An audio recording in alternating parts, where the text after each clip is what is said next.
Olá pessoal, seja muito bem-vindo ao nosso canal do IDA Cursos.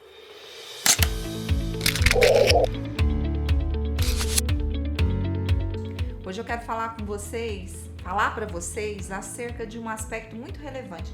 Eu tenho alguns alunos que falam assim, eu quero ir direto à prática porque eu não quero saber de teoria, porque eu não sei o que. A gente escuta muito isso de aluno, mas não é bem assim, né? Por quê? Porque é a teoria que vai te dar conteúdo para que você direcione e elabore novas teses. Minha tese pode servir para você. Uma tese descoberta aleatoriamente podem até te dar a petição, mas você vai precisar fazer impugnação, vai precisar fazer muitas vezes uma sustentação oral, vai precisar sustentar aquela tese, no seu caso concreto, dentro do Poder Judiciário, ou seja, na esfera jurídica em que você estiver atuando, nessa fração de esfera jurídica, no TRF1, no TRF2, em juizados especiais federais do Brasil inteiro, por exemplo, do Triângulo Mineiro, de Minas Gerais, de São Paulo, do Rio Grande do Sul, não sei. Então nós vamos falar aqui alguns princípios administrativos. Estou aqui com a lei aberta, nós vamos falar do artigo 659 da IN 77 de 2015.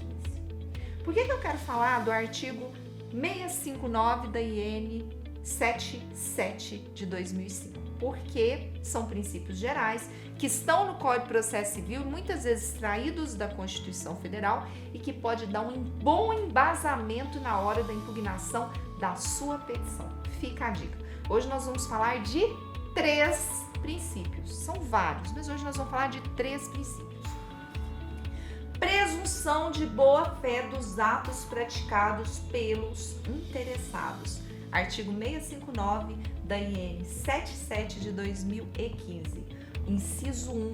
Presunção de boa-fé dos atos praticados pelo interessado. Nosso sistema jurídico administrativo, nós vivemos numa sociedade em que presume-se a boa-fé. Caso contrário, seria a lei de Talião, uma desconfiança geral. Então, a gente presume que nós temos e vivemos numa sociedade suficientemente madura para que aquilo que eu digo para vocês e aquilo que vocês me digam seja pautado na boa-fé. Então, nós temos aí o Código de Processo Civil que fala da boa-fé processual. A própria Constituição Federal, ela é respaldada em princípios de boa-fé, dignidade da pessoa humana, direitos assegurados pelo artigo 5º, que são cláusulas pétreas como igualdade, liberdade, tantos e tantos princípios da Constituição Federal baseado na boa-fé. E o nosso Código de Processo Civil também. Então, muito natural que o artigo 659 da Instrução Normativa 77 fale da presunção da boa-fé dos atos praticados pelos interessados. Ai, Patrícia, isso não está funcionando, porque aqui na minha comarca, o juiz, ele diz que não tem presunção de nada. Se quiser, tem que provar. Eu arguí uma questão, ele falou que não acredita, enfim. Ou seja, nós estamos sim tendo algumas decisões judiciais pautado na má-fé. Por quê?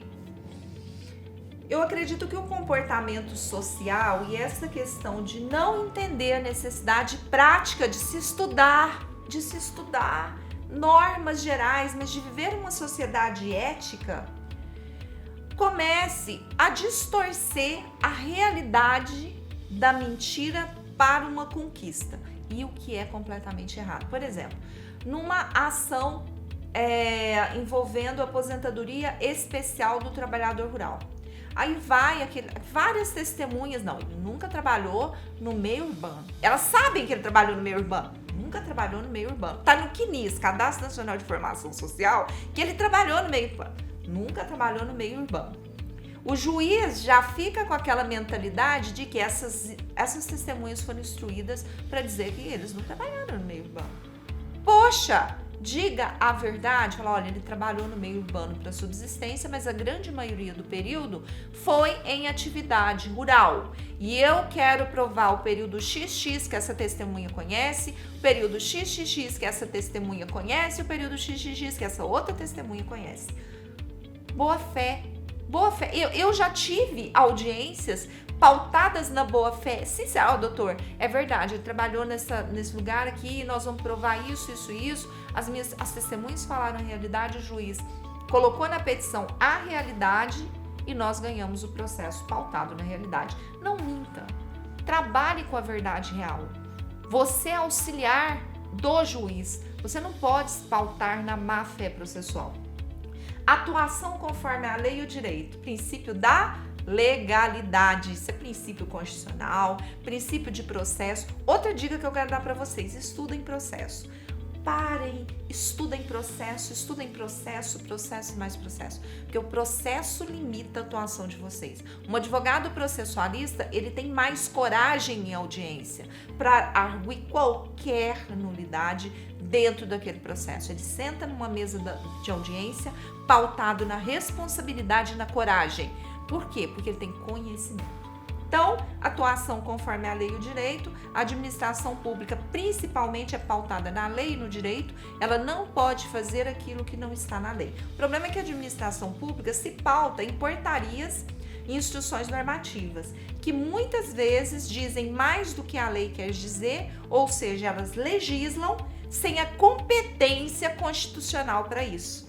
E o que vale é o que está na Constituição e nas leis formadas, ditas democráticas, vindas pelo processo legislativo democrático, do qual tem o Congresso, o Senado, conforme a competência, como balizadores daquela tensão social edificada em forma de lei. Então, decreto, instrução normativa, portaria, é com base em uma pessoa para regulamentar uma lei. Se ela diz mais do que deveria dizer, na minha opinião, ela não está pautada no princípio da legalidade. Não está, mas a administração pública se pauta muitas vezes pelas portarias, instruções normativas, resoluções, esquece a Constituição Federal, esquece a própria lei e nega o direito do seu cliente. Portanto, saiba, princípio da legalidade, saiba utilizar isso na sua peça processual, informe ao juiz. Excelência, a administração pública aqui usou a portaria XPTO, a título de exemplo. Essa portaria, ela diz muito mais do que a lei e a Constituição Federal quer dizer, negando o direito do autor. Então, eu quero que o senhor analise com base na lei, número tal, instituída por um processo legislativo competente dentro de uma democracia, e afaste essa portaria e afaste essa resolução, ok? E atendimento a fins de interesse geral, vedada a renúncia total ou parcial de poderes e competências, salvo autorização em lei. Interesse geral. Todo servidor, ele está adequado a verificar, proteger e ajudar na concessão dos benefícios previdenciários. A administração pública tem um interesse geral público envolvido nisso, e não é de negar benefício para a população, mas de aplicar a lei, para que essa população tenha acesso aos meios e medidas legais para que seja caracterizado um bem comum de proteção à velhice, à maternidade, à incapacidade, enfim, proteção à dignidade, proteção a direitos previdenciários é proteção à dignidade. Proteção a direitos previdenciários está como cláusula pétrea. Em razão disso, o atendimento a fins de interesse geral não é de negativa de benefício, mas de concessão de benefício, porque é esse o interesse geral envolvido. Que essas pessoas não fiquem desabrigadas, que elas trabalhando e tendo contribuído para a administração pública, para o INSS, elas venham agora ter a merecida renda, que é um seguro social, ou seja, o Estado apenas administra um bolo de dinheiro para que depois seja satisfeita essas medidas de proteção social. Fica aqui esses 3 princípios de processos administrativos. E se vocês gostaram, dê um joia, compartilha essa coisa toda. Nós vamos falar depois, em outro vídeo, dos demais princípios administrativos do direito previdenciário. Forte abraço!